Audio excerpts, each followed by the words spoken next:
And here is the part two of The Secret Deciphered with Karen John, Eric Thomas, and Ben Asen. I hope you enjoy it.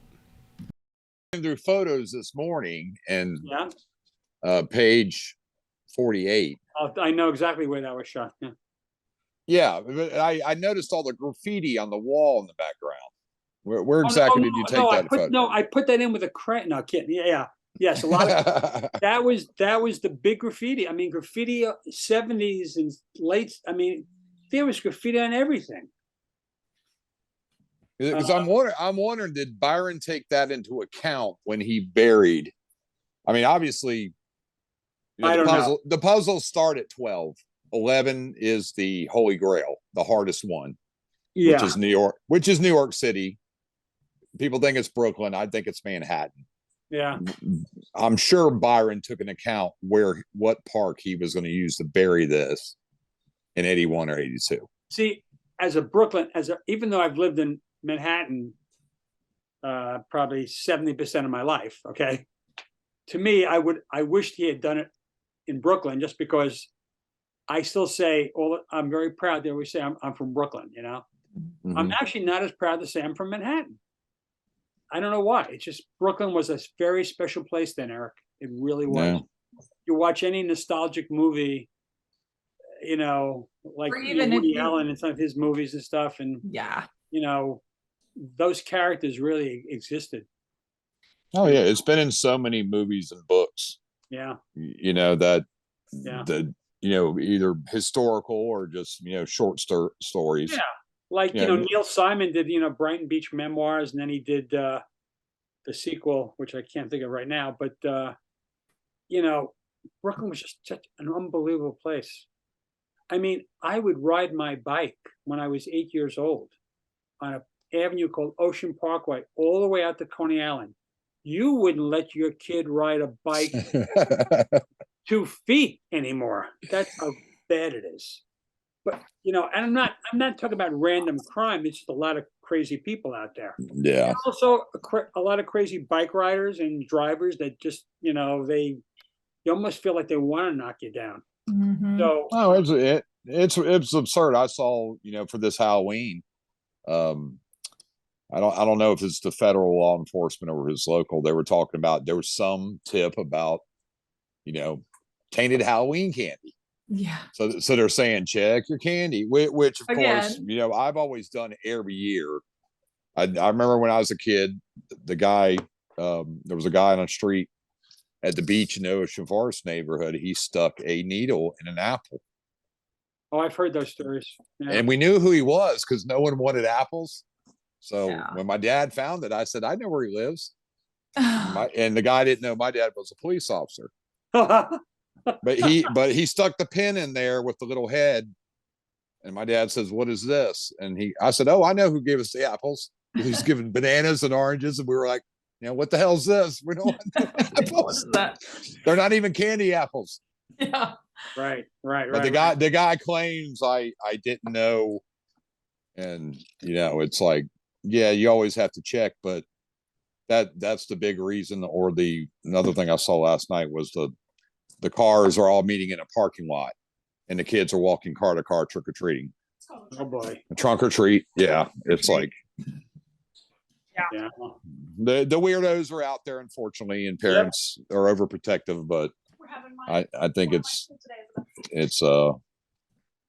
got to the point of ridiculous. I do personally want to go to one picture on 173. I'd like to know where you took this photo at with the Dixie Pixie. Oh, yes, sir. That's down in Miami. Well, outside of Miami on Dixie Highway. I can't remember the avenue that we're on it, but it was not that far out. It was I think it was before actually we got to University of Miami. Was that the same time that the bugbear was also photographed? What page is that on? The bugbear is on page 153. I think so. I'm pretty sure. And probably the garden wall too was taken in Florida, I'm assuming. But I guess I have a question too, as I'm looking at the bugbear. It's got a Well, very, I'm not sure. You know what I think? I think it was taken out in Long Island. Mm. Those pine needles, it almost looks like there's sand behind there, but I could be wrong. I just, I remember Byron had a number of little sculptures that he had. So when I was with him, he said, all right, let's go shoot that. Let's go shoot that.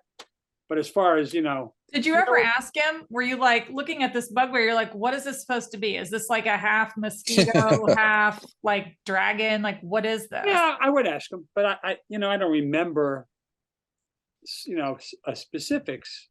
Yeah. To me, one of Or the would he- greatest, the would he one that say Joe some- Ellen, the one Sorry. that Joe Ellen did of the unlicensed real estate broker. I love that because she actually reworked it from Robert Morley, the actor, and Mhm.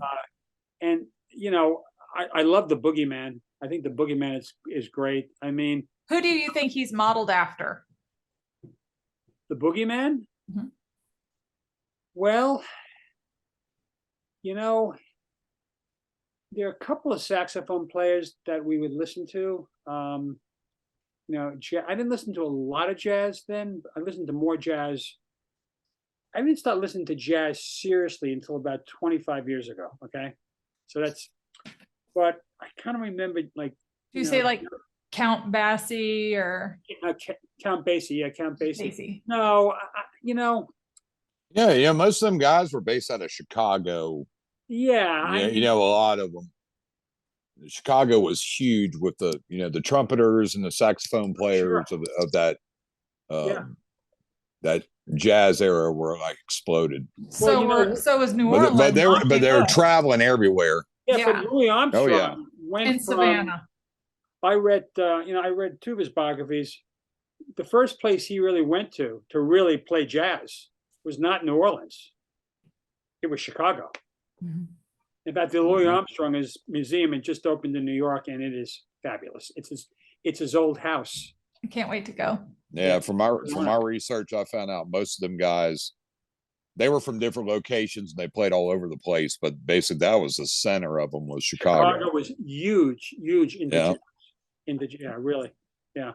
I have another question from Steve Norris. And look, sorry, Karen. All right, go ahead, Eric. And if you look at the Boogeyman, African, ubiquitous.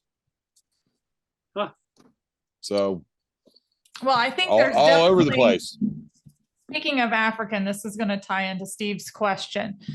So he says, do you believe when Byron was doing his editing and working with the book that he filtered it in such a way to include the Jewish diaspora and potentially the 12 tribes?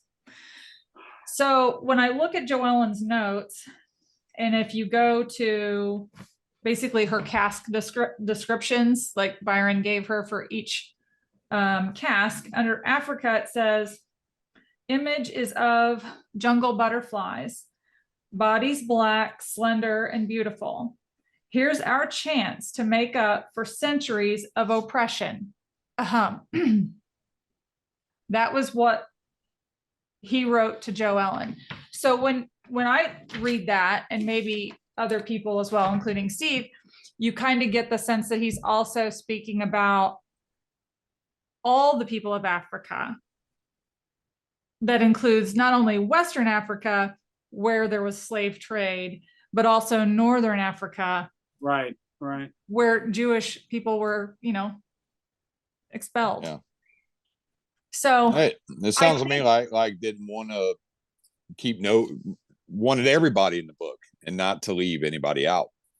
Even the Kruger Rand is mentioned, which is South Africa. Yeah.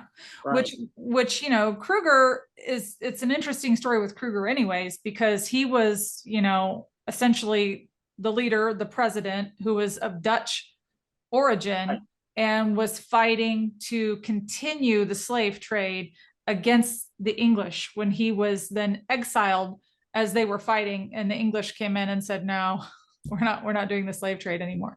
This is done. So, then he went off to Switzerland, lived a couple of years, died, brought his body back, and then he was interred in South Africa. So some people look at him as a hero, other people look at him as a monster slave trader. So I could see both sides of what Byron was teaching us with mentioning the point of Krugerrands, because if you really read the history, and I actually have a couple of Krugerrands and I'll show them to you in a different video, but because all that history is in the book. Every bit of that history in the book. Like the New York poem that says East Indies natives, like East Indy, West Indies, the Dutch, West Indies, the East Indian Trading Company. Yeah. They weren't just trading salt. They were trading everything. Yeah. Right. One is of London, one is of Dutch, the Dutch connection to New York. Well, and the French, right? It's like it's. I mean, that's one of those play on words. Yeah. I mean, it says Indies, not Indian. It's like. Yeah. But if you don't do the research, you won't find it.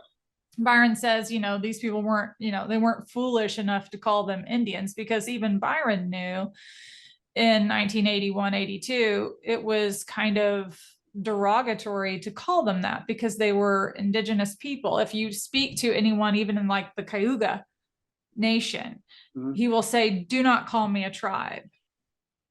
He said, we are peoples. Right. And I'm like, understand. That's absolutely a great point. Like, and I think it goes to just Byron being so forward thinking and mentioning these things in this book, because it was of a time when, we weren't really programmed properly or taught properly. When he makes the references to Columbus and he says, but he wasn't the first person to come here because legends look down on legends. So you go back and you read about Leif Erikson. I mean, we didn't have a Leif Erikson Day. I mean, they didn't start a Leif Erikson Day in America until I think in Wisconsin back in like 36 or something like that was when they started, having a day for him, which is, I believe, October 6th or 9th or something like that. So you have kind of like these legends competing for each other, and Byron's talking about that, right? Like, pay attention to what the true history is, seek it out, then you'll get closer. Yeah, and even if you go to the origins and whereabouts in the back of the book, Native Americans are listed. They are listed, and they're listed because they're part of the stories. Yeah, and two, whenever you look at when Byron mentions the Catawba people, the Catawbas assisted the revolutionaries against the British in the Revolutionary War. And something that a lot of people, even in Revolutionary War history, which I mean, and I think Ben has said Byron loved Civil War history. Did he like all the different facets of not only just the Civil War, but did he know much about the French and Indian War? Did he know, the Revolutionary War, the 7 Years' War? I don't know which one he knew more about, but it's not here anymore. But around the corner from where I've lived for over 30 years, there used to be a store. The guy only sold little miniatures of Civil War, soldiers. Okay. Yeah. And I remember going in there we used to go to a burger place called Jackson Hole up on 92nd Street. We go there with the kids and, the wives and have burgers. We always stop over and look in the window and the little miniatures. I mean, I couldn't believe how expensive those things were. Oh my God. Apparently all originals and, the guy finally went out of business. I guess he probably figured out he could not pay the rent and do it online or something, or maybe eBay, who knows. But that store was there for a long time. So I'm not sure if the Civil War was the dominant war. I mean, Byron loved history. He just loved history. And, we go to the Natural History Museum together. He just loved exposing his kids to it. He taught me how to do that with my kids. And that's what he liked to do, That's what my father did with me as well. Yeah, I always all the places I've worked abroad, and greatest place I've ever been is Smithsonian. Oh yeah. I said there's stuff in there that will blow your mind. I know. If you love history. I know. I mean, George Patton's pistols are in there. It's like the chair and the table that Grant and Lee sat at when they ended the Civil War. I mean, that's like, you actually go in, their butts were actually in these seats, and someone thought enough to save this stuff. Yeah, there's so much stuff to look at. Unfortunately, when me and my wife went, they had it was the National Crossing Guards Day. So like 50,000 buses pulled up out front. All these kids got out. Yeah. And the place turned into like a crowded rock concert, and we had to just get out of there because you couldn't move. Right. And I think that was back in 2003, but I was trying my hardest to get my dad to go up there with me before he died in 2008. Yeah. I told my dad, I said, you would absolutely love it.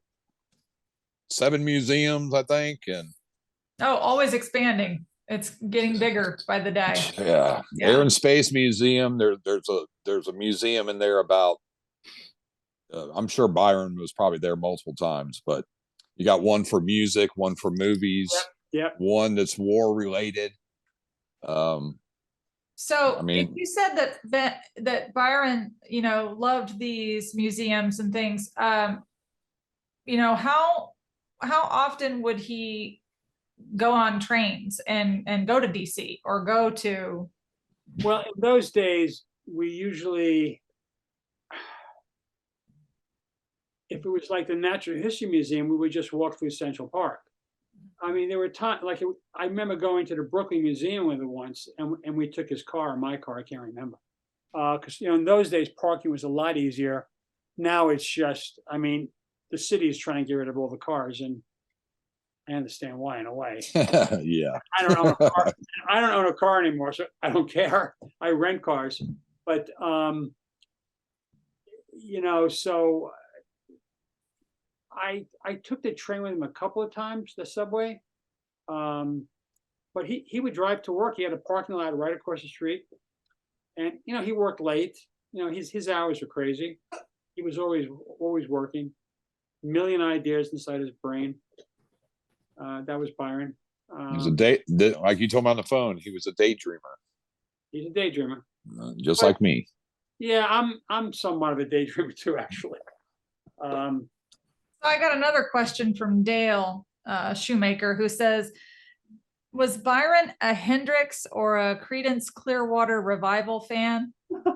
Good question. Oh my God! There's a recording studio. I think it still might be there on 8th Street in the Village, called the Electric Lady.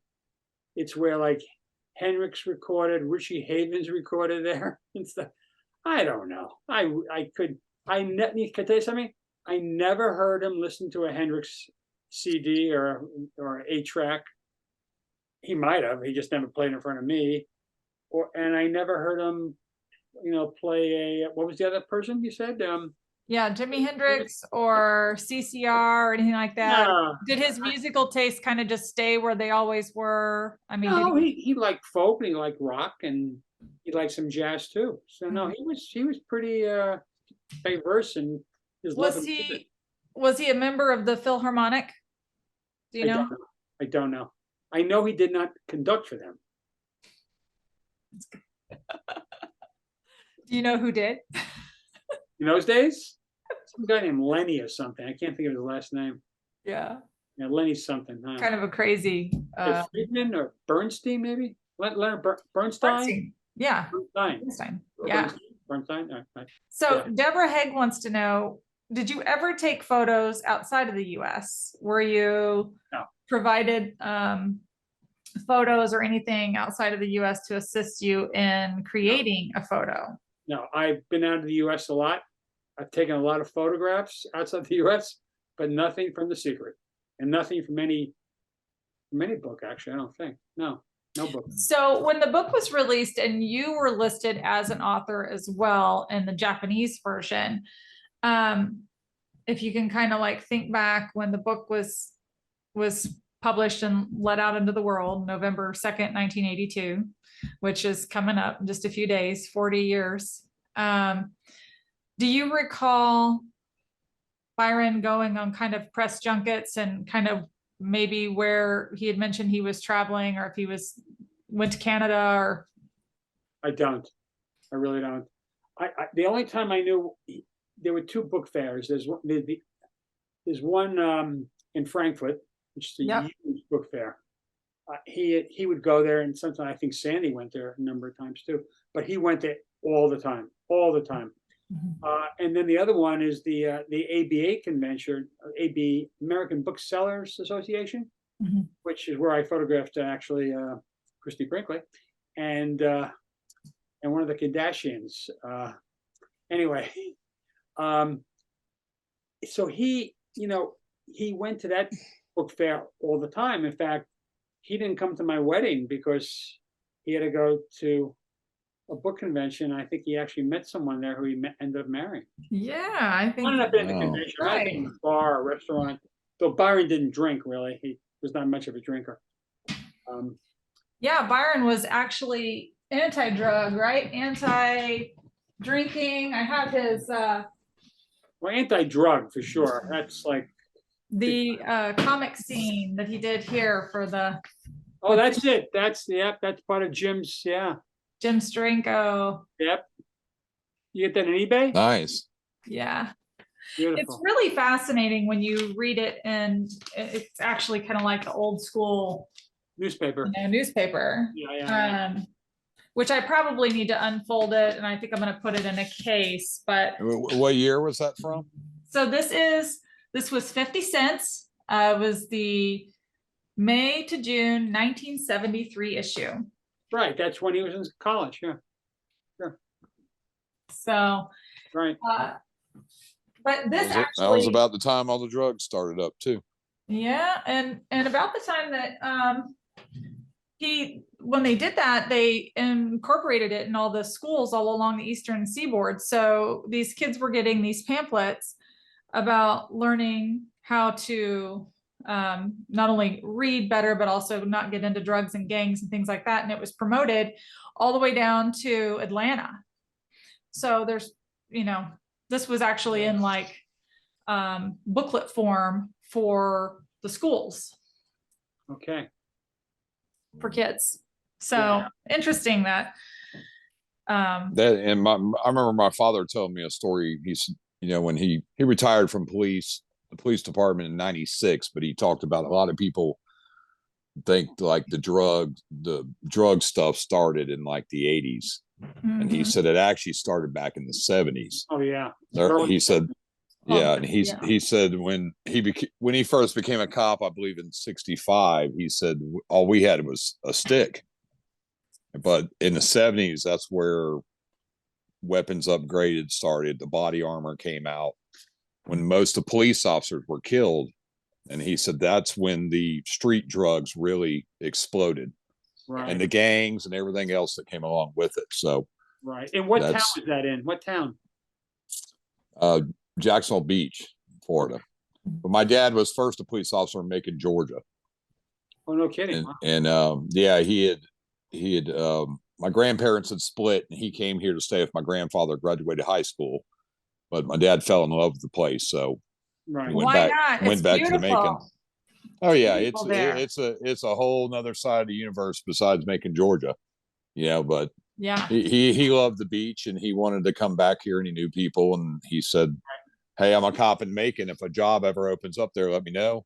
And when one did, he moved the whole family here and took that job, and he stayed here his whole life. No kidding. So speaking of beautiful places and stuff, I have another question. Okay. Because it may pertain to some of the photos that were done there in Florida. So Jay Anderson says, is there a reason some photos are not in color? Does color give something away, like matching gem color or anything? Tell Ben thank you for helping keep Byron's spirit of the hunt alive. Okay. What really drove most pictures being in black and white is actually economics. Much more expensive in those days to reproduce in color. You had to do what was called separations. You had to shoot 35 millimeter slide film or 2 1/4 slide film. It was expensive. So basically, I really do not remember how many pictures I shot in both color and black and white. I know what I have, which is why I keep bringing up Henny Youngman, because I'm pretty sure we shot it in color because we didn't have much. We had like 20 minutes with Henny Youngman. And all he did, Eric, was do one-liner after another. And then he said, Byron, where's my check? I'll never forget that. I think Byron paid him like $100. I think actually, Byron, what'd you pay him? $100. I think he had to pay him something. He was a member of the Friars Club, and Byron was a member of the Friars Club. So, I don't know if he did it as a favor or what, but. So let's talk about the Friars Club. And we know who started the Friars Club, right? Yes, we do. A long time ago. Let's see, Edwin Booth. But then he moved up, but then he started, no, Edwin Booth didn't start the Friars Club. Oh, I'm pretty sure. He started the Players Club. You Google it. He must have done the Players Club because that was his house. Let me look. Friars Club. Edwin Booth? Really? Wow. Pretty sure. History. Yeah, because they do all the roasts. Because because of the Players Club next week is doing the birthday for Edwin Booth. I think that's right. Yeah. My bad. Yeah. It wasn't I was close. I knew it was a club. And in those days, the Friars Club, when at first I was only comics and actors, then they let in entertainment people. So Byron was included as part of book publishing, and he loved the club. We went there for Halloween one year, and my son Ivan was about 9 years old. I have that photograph somewhere of him being levitated, and he was really levitated. It was like the guy put the ring through his body and everything.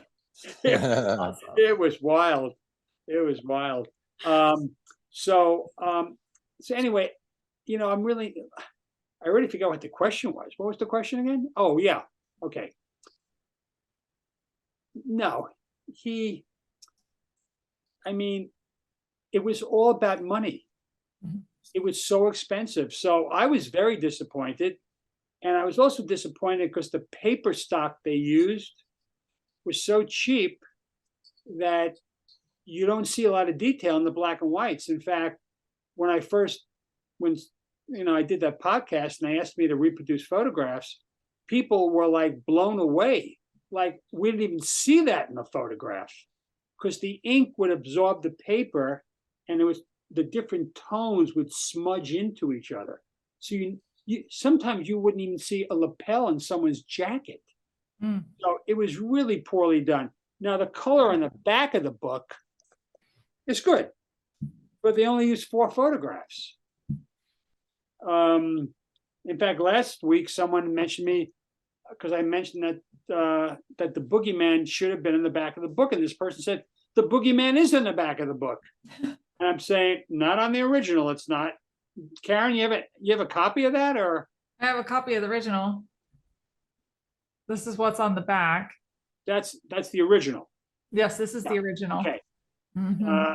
I don't know what's on the paper. See, on mine, it's much smaller. Okay. Now, is the boogeyman on there? Screaming Mimi, Prep Ghouls, Frigid Daredevils, Teen Angel. Nope. No. Okay. So I don't know what they're talking about.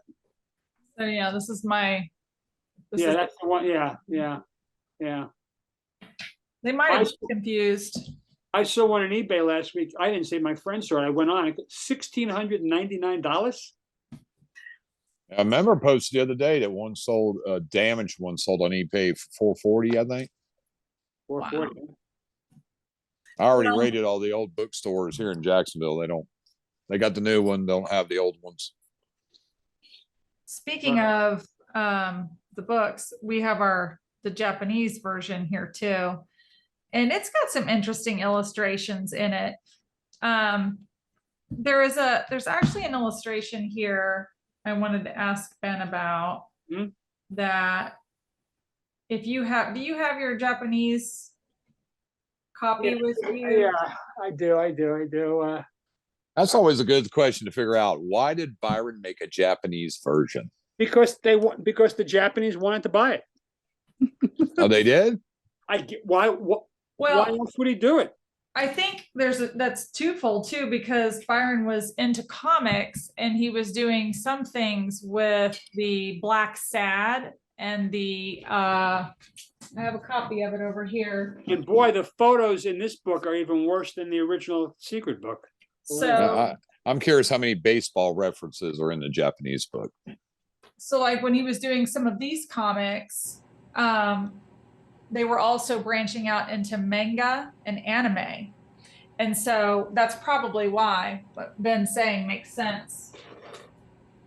Well, because I think a lot of the Asian world's very, there was a, you can still go over there today, like in Japan, and there's like 50s themed clubs and punk rock still going on. Stuff that's fallen out of favor here that's still like wildly popular over there, which I think is really cool.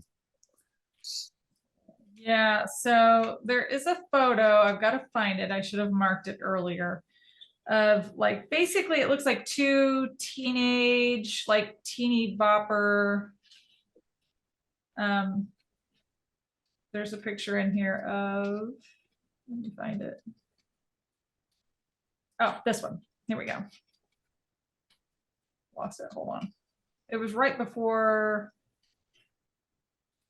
Nosferatu, or maybe right after, which is also his 100-year anniversary as well. Bela Lugosi here in just a few years would be 100. Ah, Bela Lugosi. Yep. So this one.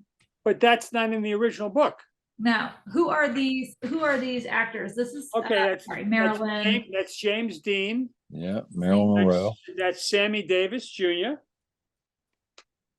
And Marilyn. That's Sammy Davis down there. So that's James Dean. I thought that was James Dean. And then that's Marilyn Monroe. Okay. Speaking Hold it up again, Karen.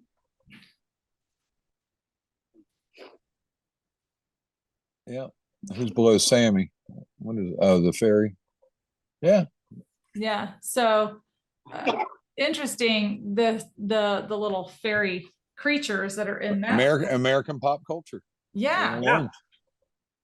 Exactly. I thought, well, I need to ask Sammy Davis. A lot of people ought to look. I watched a biography about him, documentary. You wouldn't even believe it. I only know him from the 80s and stuff, but you go back to his early career. I love and it's like, oh yeah, guy, he was awesome. Absolutely awesome. He was a heck of an entertainer and so comedically talented, and so many other talents. Who do you think these people are, Ben? Wait, on the Japanese version? Wait. Yep. On that page. On the next page, or? It says page 302. There's these two women with, of course, the little troll down there. Hold it closer to the camera. Page 302. Well, some of the pages have page numbers because they're copied out of the original, and then there's some pages that don't have a number at the bottom. My book only goes up to page 240 something. I know. What's the girl wearing? Is that like a cheerleading outfit or something? Well, it looks like kind of like a skirt. Oh, I got it. Okay. Yeah. So. Oh no, she doesn't look familiar to me. I know. I was thinking like Carrie Fisher. Who? Carrie Fisher, maybe, Princess. No. Angela Cartwright. You know who Angela Cartwright was? No. She was in the original Make Room for Daddy, Danny Thomas show. Yeah, that's gonna be some girl. That's gonna be someone from probably Carrie Fisher's mom, Debbie Reynolds' time. That's what I was wondering too. Like it's not Debbie Reynolds though. That's okay. Not. No, I don't recognize. I mean, you can see the hair. A lot of that stuff in the Secret Book gives you an idea of timelines and stuff like that. So. Well, and implications, right? Because it says here, this is Nerve's explosion. That's what it's listed as, which we don't have one of these in the American version. So I presume it's something to do with the, you know, the dating scene and potentially the not even like maybe the necromancer might be something that could be correlated with that particular fairy. But you know, even in the Japanese version, I just realized this, that the Scandal Chaser, that's the one taken at the 92nd Street newsstand, I believe, on the west side. Mm-hmm. That's called the Phantasma. What's it called? Yeah, Phantasmagoria. Here it's called the Scandal Chaser. Right. I never even noticed that. So people have asked me, did I position the newspapers and magazines in a certain way?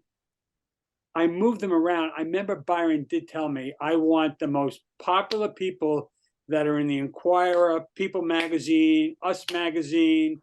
I don't think there were any of those TV shows yet, like Entertainment Tonight, which I think is still on. Yeah.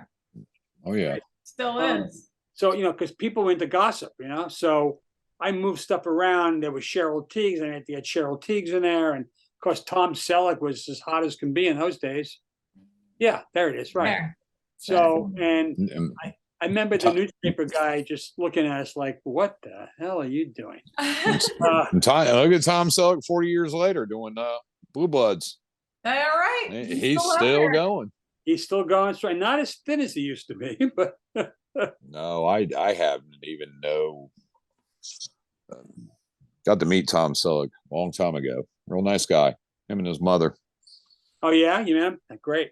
He seems like a nice guy. His mother lived down in Ponte Vedra Beach, and me and my girlfriend were in Blues of Publix, and she goes, "That's Tom Selleck." In the aisle we just passed, and I was like, "No, it ain't." And we turned around and went back, and he looked exactly like Magnum PI. The week before, he'd been spotted on a boat off Jacksonville Beach. Someone took a picture of him, and it made the news. And he was with his mom, and he introduced us to his mother, and he was the nicest guy in the world. And I went home and told my stepmother I'd met Tom Selleck, and she started screaming because she was such a fan. Okay, I got a question here. Under Elvis Presley. So in the original Secret Book on page 99, we have this illustration here of the Elvis Presley. So is this, would you say, a take on potentially maybe Lennon or? I always think the Ramones when I look at that. But I think they're a mix of everybody. That's a good one too. I hadn't thought about that. Because you can't see his eyes. Yeah. And plus you got I think it's an overall just like a morph of all the hippie music, all the players involved. It kind of looks almost like, with the hair being the way that it's done, similar to some of the Boston painting, honestly, too, with the way the warps were in the hair and stuff. Like, yeah. But the T-shirt he's wearing, it says "Party Animal." Yeah. Isn't that a line in the National in Animal House? Yes. Yep. Yes. Yeah, that's why I think, because you got the peace sign, which is obviously the 60s. There's a guitar, the rolled up sleeves, the vest, which I think John Lennon made that famous.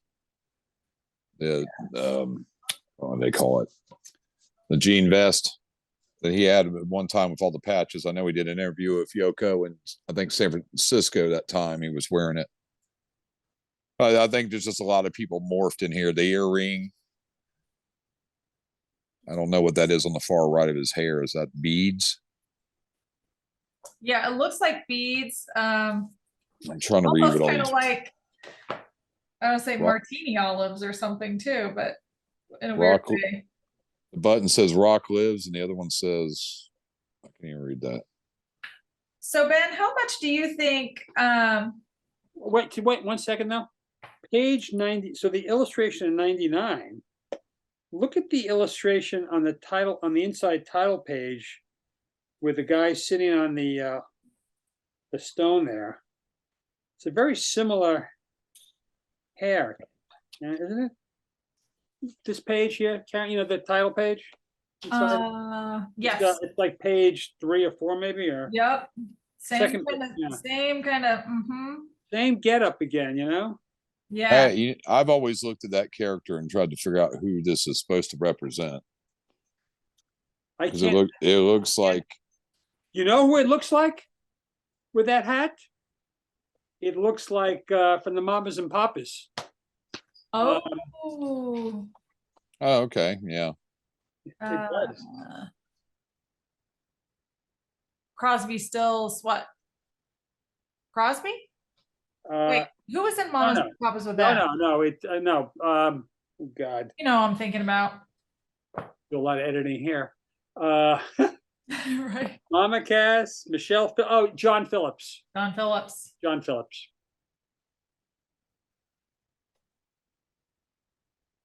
That's so cool. Well, Wonder- I think that's about all of our questions. Oh, for that was Ian. also by JJP. I just realized that. Oh, Right at the very beginning of the book, it says JJP at the bottom. So he painted that as well. But I do believe the fence and stuff, there's a lot of clues. There's clues to all 12 puzzles right here in this one picture. You see musical notes, you see fences. I see numbers. Yep. I see 56. Yeah, people have tried to. Someone had something spelled out of here. It says, like at the very beginning, Ben, if you look, it looks like it says "look" in cursive, LOO. The K is kind of crazy. Yeah. Someone had something completely spelled out in there one time.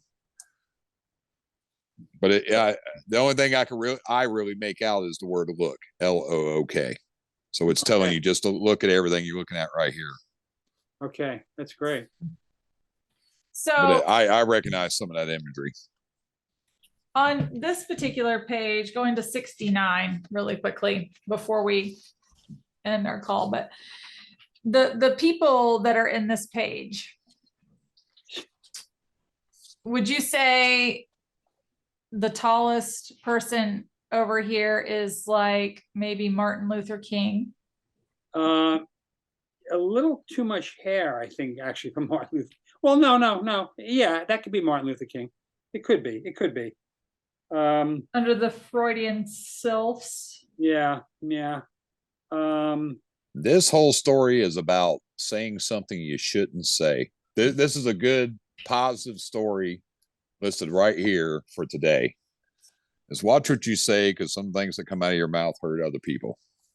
That's Isn't right. that the truth? Yeah, and Byron was all about community. That's for sure. I can tell you. Yeah. Words like fat chance, cockeyed, you see all stuff you could call people and hurt their feelings. And then the illustration on 69, the guy said something and goes, oops. And they're kind of disappointed that he said it. And even the fairies, like, can't believe he said it. Right. Yeah. Good Yeah, point, definitely something to be said for that.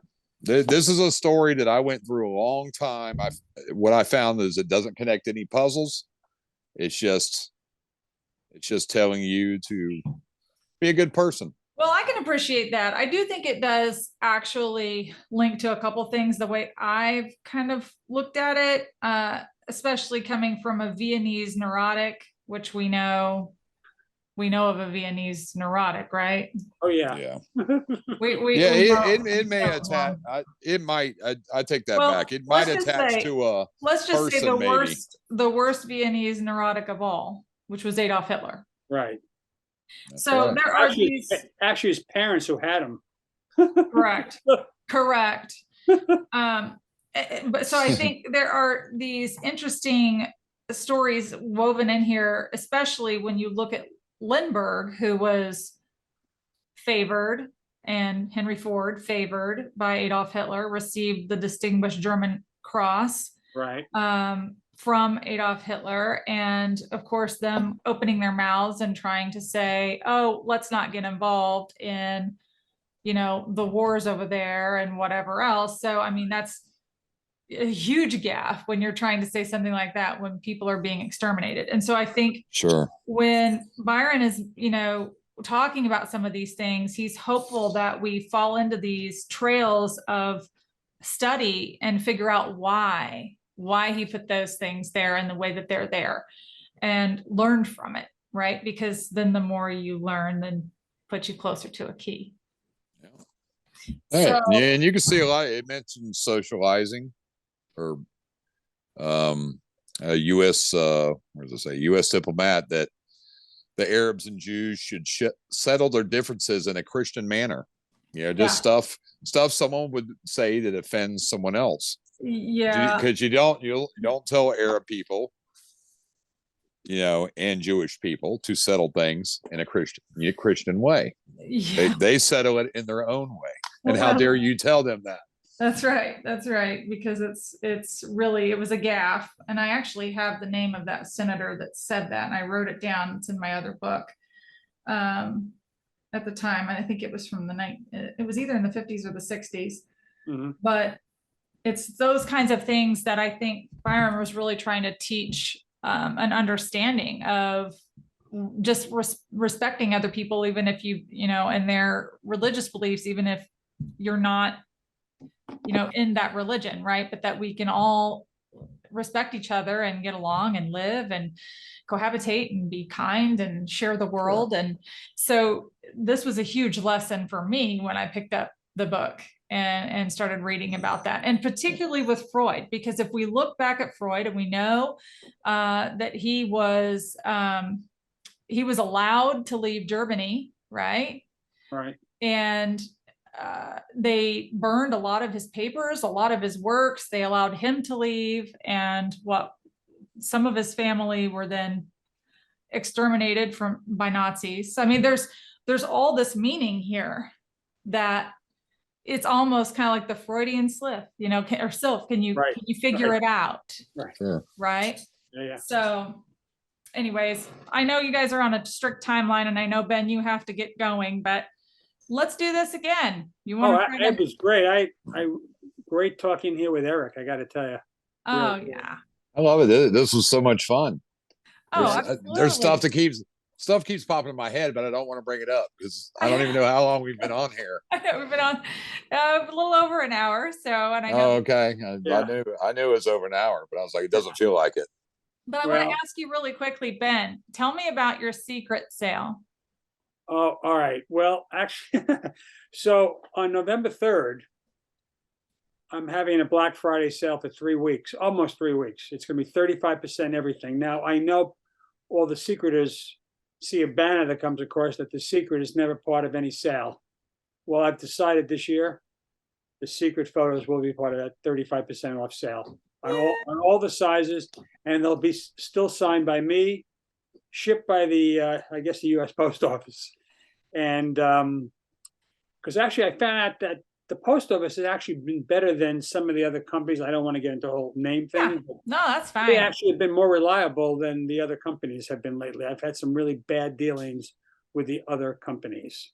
You have so that will start November 3rd. I think it ends on the 22nd or the 23rd, but there'll be a banner across. So not only my fine art prints, but my secret photographs will be 35% off, all sizes, all 3 sizes. That's awesome. Okay. And you know, tomorrow's Halloween, but everybody's already Christmas shopping. So that's right. Yeah, we got bags of candy to put outside, individual bags. We're not doing apples. Don't worry. Oh, no apples. I went into Walmart this morning, and the candy aisle, they were taking out the Halloween stuff and putting in the Christmas stuff. Oh God! As I was standing there, I was like, Halloween's tomorrow. It's not even Halloween yet, technically. Yeah, but they were already turning over, and the holiday stuff is already going on. It is time. Okay. Well, let's do this again, guys. Yes. Let's hang out. Maybe if you're available next weekend or the weekend after, we'll great. Add some more questions and have a great rest of the weekend, and take care. Hey, you guys too. Let's do it again. Bye, Eric. Bye now. Bye, Karen. Bye, guys. Bye. Bye.